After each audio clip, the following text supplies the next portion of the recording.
Welcome students.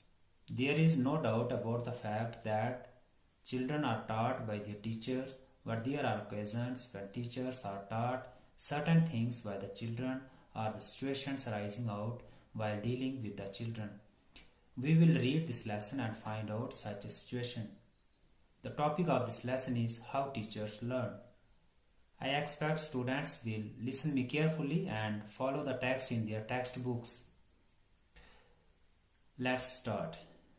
Another 5-year-old named Nora taught me more about the things children do when teaching themselves to read, the problems they meet, and the ways they solve or try to solve them. I was visiting her family over a weekend, though I had not seen Nora since she was a small baby. We were soon friends. Sometimes during the day, when I seemed to have nothing to do, she came up to me with a book in her hand and asked if I would help her read it out. I said I would. So we sat on the sofa and went to work. The book was Hop on Pop, a very good book for beginners. At first it was not clear how she wanted me to help her or what I was supposed to do.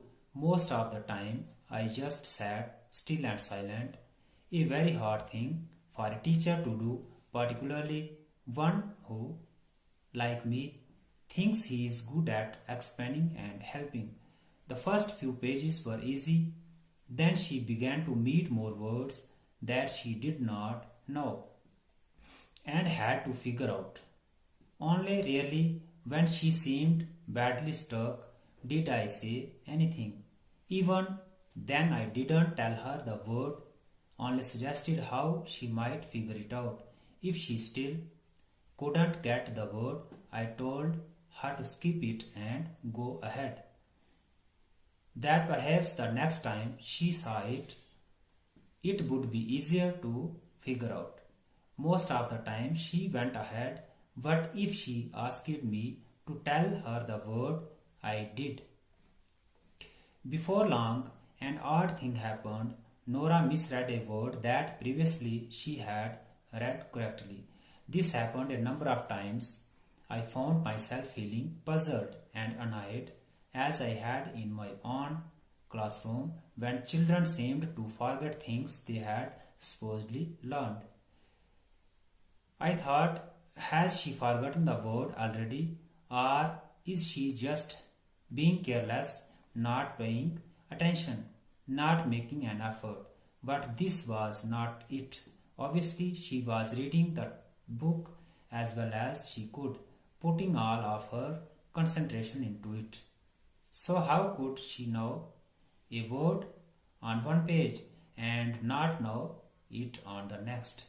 It seemed almost like a stupid behavior, but she was very bright and she wasn't bluffing or guessing or trying to get me to do the work for her. It was a puzzle.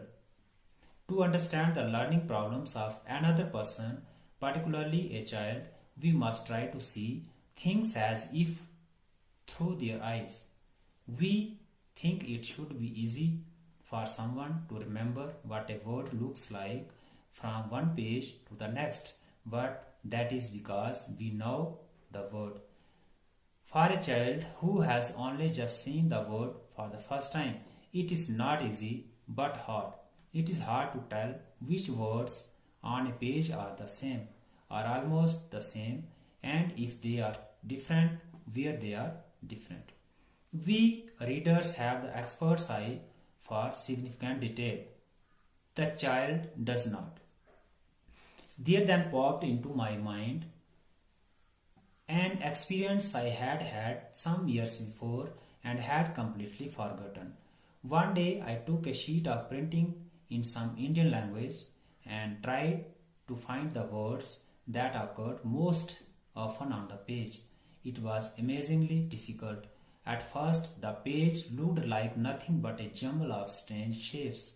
Even when I was concentrating on one short common word, it took a long time before I could recognize that word at sight and pick it out of the others.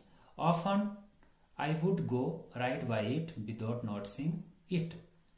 In the same way, it takes a child some time to get used to the shapes of letters and words to the point where he can see it at a glance that this word is like that word and this other word altogether different. So we must give him plenty of time and not be surprised or upset by what looks like slowness or stupid mistakes. When a child, having looked for a long time at two words on a page without seeing that they are the same, suddenly exclaims, "Oh, I see, they are the same." We must not think that what he has done is trivial. We must realize that the child has made a real and important discovery. One of the reasons why children from unlettered homes are at a disadvantage when they start learning to read may be that they lack this familiarity with the shapes of words and letters. This may also be a reason why we should give children time to get used to and familiar with the look of letters and words before beginning any kind of formal instruction. In fact, this is a very good reason, among many others, for letting the child himself herself decide when she wants to start to read. Not long ago, a teacher was telling me about her work with young disadvantaged children who could not read or did not read. At one point, she said, "We have plenty of books in the classroom and they all like to use them, but they don't read them. They just turn over the pages and look at them. How can I get them interested in reading them?" I made a suggestion or two that seemed helpful at that time.